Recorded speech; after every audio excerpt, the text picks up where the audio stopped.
ناظرین، آج ہم بات کریں گے پہاڑوں اور وسیع صحراؤں کے ملک شام کی۔ ہم بات کریں گے 50 سال سے زائد حکمرانی کرنے والے اسد خاندان کے خلاف ہونے والی بغاوت کی۔ آپ کو بتائیں گے کہ شام میں 10 سال سے جاری خانہ جنگی میں اب تک کتنے افراد شکار ہو چکے ہیں، اور بتائیں گے آپ کو کہ اسرائیل کا ناپاک وجود کب سرزمین شام میں داخل ہوا۔ شامی حکمران دین کی طرف پلٹنے کی بجائے روس پر انحصار کیوں کرتے ہیں؟ ویڈیو کا آغاز کرنے سے پہلے آپ ہمارے چینل کو سبسکرائب کریں اور بیل آئیکن ضرور دبا دیں تاکہ آپ کو ہر آنے والی ہماری معلوماتی ویڈیو کا نوٹیفیکیشن مل سکے۔ ناظرین، ویڈیو کو آخر تک ضرور دیکھیے گا تاکہ مکمل معلومات سے آپ مستفید ہو سکیں۔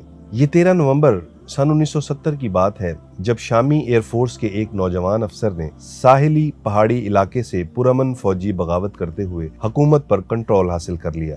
شام کی آزادی کے بعد مسلسل فوجی بغاوتوں میں یہ بھی ایک اور فوجی مداخلت خیال کی گئی، اور کسی کو یقین نہیں تھا کہ اس فوجی بغاوت سے قائم ہونے والی حکومت 5 دہائیاں مکمل کرے گی۔ شام نے سن 1946 میں فرانس سے آزادی حاصل کی تھی۔ عرب ملک شام پر مسلسل 50 برسوں سے حکومت حافظ الاسد کا خاندان کر رہا ہے۔ حافظ الاسد 6 اکتوبر سن 1930 میں پیدا ہوئے تھے۔ وہ سن 1971 سے سن 2000 تک ملک کے صدر رہے۔ اس تمام عرصے میں وہ حکمران عرب سوشلسٹ باس پارٹی کی نیشنل کمانڈ کے سیکریٹری جنرل بھی رہے۔ یہ منصب ایک طرح سے پارٹی اور حکومت کے سربراہ کا بھی ہے۔ عرب سوشلسٹ باس پارٹی اس وقت بھی شام کی حکمران جماعت ہے۔ حافظ الاسد کے دور میں شامی غمال کو مجبور کیا جاتا تھا کہ وہ انہیں المقدس کے القاب سے پکاریں۔ انہی کے دور حکومت میں علوی فرقے کے افراد کو سیکیورٹی اور خفیہ اداروں میں خاص طور پر تعینات کیا گیا۔ ان کی رحلت کے بعد عبوری طور پر عبدالعلیم خدام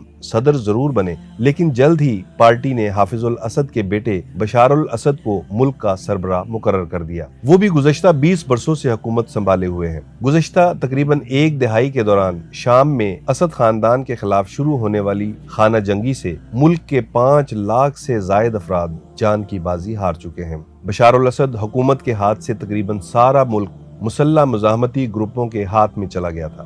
ان گروپوں کو خلیج فارس کی عرب ریاستوں کی مالی و عسکری مدد حاصل تھی۔ مغربی اقوام بھی ان کی حامی تھیں۔ ان مزاحمتی گروپوں کے کارکنوں کو حکومت باغی قرار دیتی چلی آ رہی ہے۔ اب روس اور ایران کی عسکری مدد سے شدید تباہی سے دوچار ملک پر اسد حکومت کو پھر سے کنٹرول حاصل ہوا ہے۔ بشار الاسد کا نصف دور حکومت اس خانہ جنگی نے ہڑپ کر لیا ہے۔ تجزیہ کاروں کے مطابق صدر بشار الاسد کی حکومت کا مکمل انحصار روس اور ایران جیسے اتحادی ممالک پر ہے۔ 1948 میں عالمی سامراج کی بندربانٹ کے نتیجے میں اسرائیل کا ناپاک وجود سرزمین عرب میں وارد ہو گیا۔ اس سے جہاں پوری امت مسلمہ اور پورا عالم عرب خاص طور پر متاثر ہوا، وہاں ملک شام اس کا براہ راست نشانہ بن گیا۔ کیونکہ اسرائیل کی سرحدیں ملک شام سے بالکل منسلک کر دی گئی تھیں، 1958 سے 1961 تک مصر اور شام ایک ہو گئے۔ لیکن یہ تجربہ کوئی بہت اچھا ثابت نہ ہوا، اور ملک شام کے فوجی افسران نے